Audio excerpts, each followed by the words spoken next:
Hey guys, good morning. Welcome to my garage, and this is a garage, not a shop. It's dual purpose. It's where I do my work though. I know you guys despise long introductions, but in the sense that this is my first video, I'll say a couple things about what I'm about and what I'm about to do. So behind me is my 82 Mercury Capri. It was my dad's car. It's a car I learned to drive in. I've had it since about 95, and I've done a lot of work to it.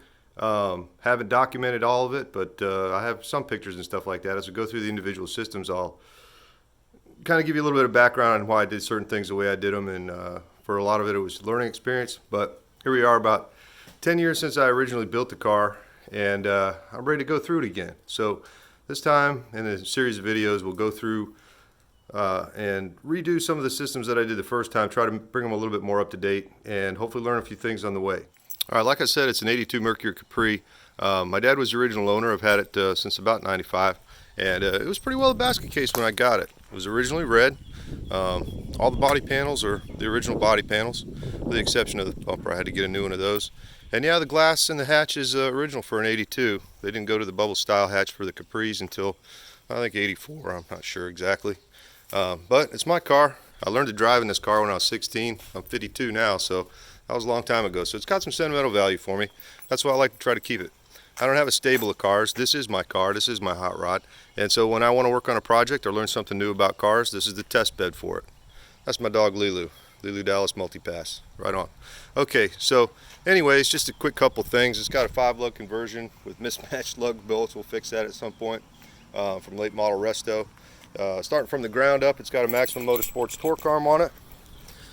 And a standard 8.8 with 373 gears. I'll show you more on the other side once we get it jacked up.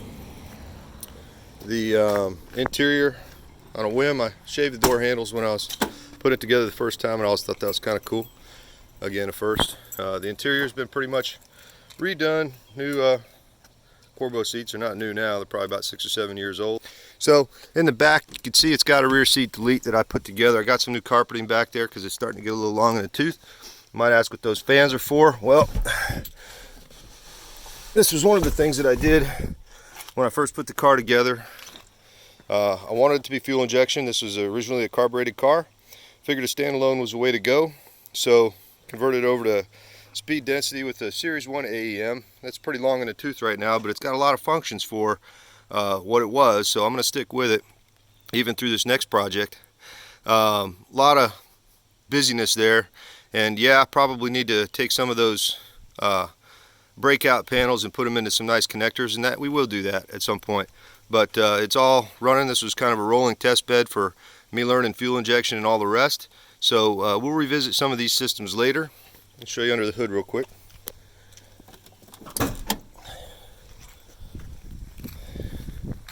Mainly all that was in an effort to get the wiring out from underneath the hood. Trying to do this one-handed, just use the funky camera angles.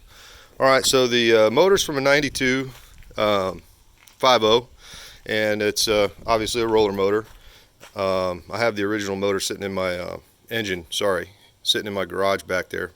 If I call it a motor, I know the difference, just easier to say, and I like the way it sounds. Anyways, trick flow upper and lower intake, obviously, and it's got a 4D cam in it right now, which is pretty lumpy for my purposes, but sounds okay. Not a whole lot going on there. It's a stock short block. Had the heads reconditioned and very mildly ported by one of the local machinists here. And a cold air intake that I kind of fabricated myself. Pretty stock. Got an upgraded alternator there. Most of the wiring's been done. Hidden all the wiring from the back panel. It's behind that panel now, so all the stuff for the headlights and everything else has been rerouted to try to give it a little bit more of a clean look. Although it's not all that clean right now.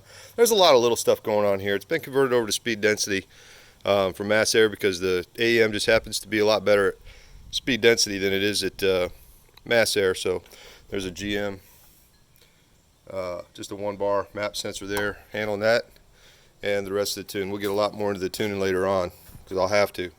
All right, so not a whole lot to see here. Pretty much a small block. It's still a 302, and with just a re-ring and bearings and general recondition. So that's pretty much it. It runs good. Got a little video of it driving. Took me a long time to get it tuned right, but that's part of the fun. So at any rate, why are we here? So the UPS driver comes today and he gets me one box and I say thanks, and he's like, oh no, you got more. I'm like, okay. 4 pretty good sized boxes later, I want all this in there. I want all of that in here. Yeah, we'll see. I'll get to an unboxing video a little bit later. Something occurred to me when I picked it up, and that's going to add about probably a good 150, 200 pounds to the car when it's all said and done, just by the weight of the boxes. Maybe there's just an awful lot of shipping packaging in there. I don't know. We'll see. Pieces right here. So this is the On3 Turbo kit from late model Resto. And yeah, it came in like 4 massive boxes. And so it pretty much filled up the table. There's a lot of stuff here. Most of it's pretty self-explanatory. That's good because as yet I haven't discovered any instructions whatsoever. They call it a tuner kit. And I guess that's how they get away with not telling you how to install it.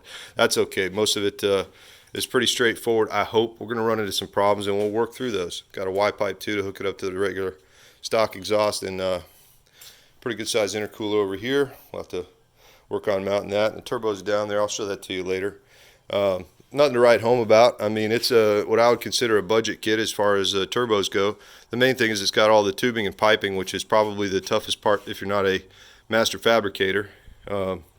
So we're hoping that it all goes together well. If the turbo is lackluster, then we can probably upgrade that in the future. But that's all right because that motor is not really built for turbo. So we're going to be keeping it very conservative on the tune. This is a street car, not a race car, and I just want it to be fun to drive and surprise people every once in a while who think there's not much going on, and then they get smoked. So that'll be cool.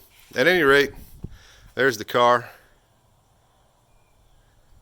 There's a lot of the pieces and parts that are going to go in it, and this ain't going to be done today, guys. So all right, that's enough of an intro. Let's get to work.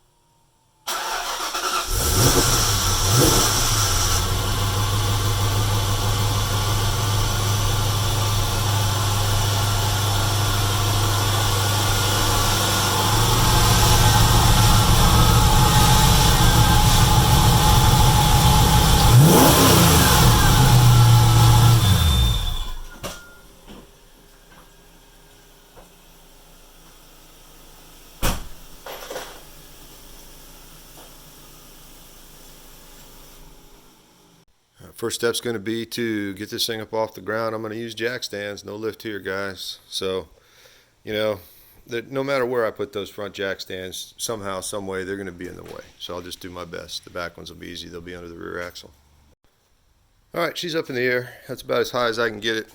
Did it in 2 stages, forward and aft. I changed the mounting point for the rear ones. In the front, I always like to use that area right there for the control arm attaches to. It's pretty stout. It's part of the K member. Same thing on that side. That's about as good as I can do it. I still have access to the exhaust system. And then on the back, I just put them under the subframe connectors. A little better shot of the underside now. Like I said, I got the torque arm system from the Maximum Motorsports kit catalog.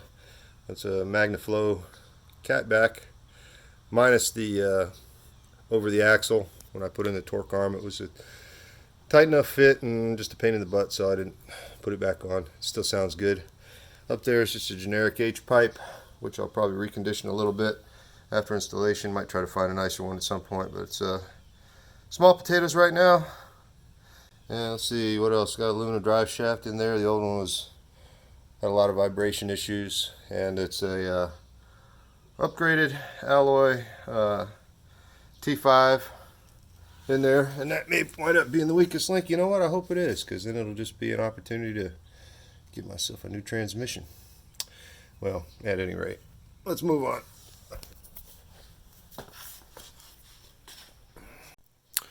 Next thing, start taking stuff apart. The kit did come with a DVD and about a 6-page instruction sheet on some tips and tricks on how to get this installed. I'll try to cover those as I do them.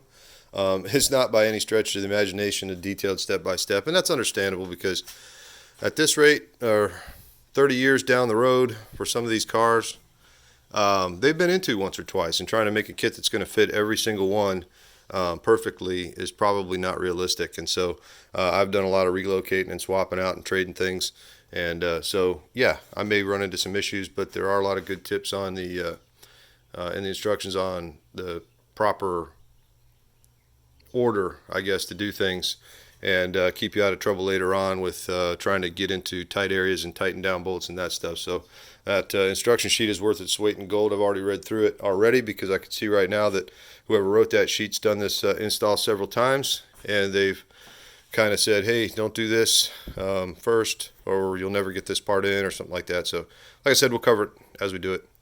We're going to start taking stuff off now. I'm probably going to take off the all the intake stuff from the throttle body out because that's not going to be reused, thankfully.